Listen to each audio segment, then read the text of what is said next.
si kadhadhe malee si balbalisiin banamu yoon si kadhadhe malee hin eebbifamtu yoon si kadhadhe malee naman taatu ela tokko jedha Facebook kanarraa ela nan arga liyu fanteessa taakkalee darajje obsee gonfa gannat baato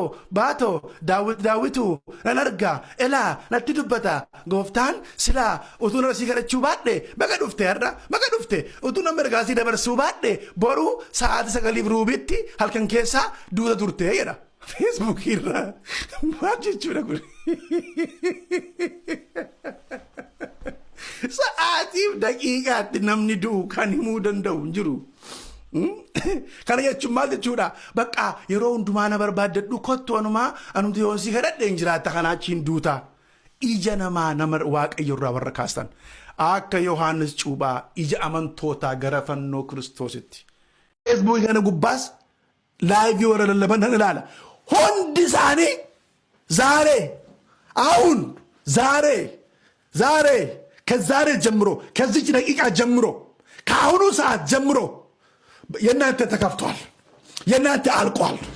በር ተከፍቶላችኋል አንድ የሆነ ነገር እጃችሁ ገብቷል ጀደማ ቦሩዝ ላይ ቢረምትች አመስ ዛሬ ከለሰ ኡሜር ታናን ዛሬ እንኩን አቢን ቀቡ አገርተኒ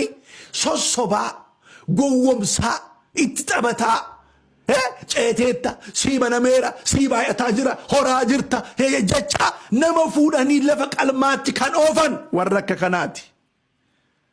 Kanaaf dubbiin inni kun seera qabaa yaayyaasu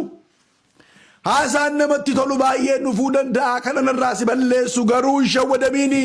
inni kan koo dhumnisaa haleluuyaa inni kan koo dhumnisaa akka jedhu Ermiyaas 29 lakkoo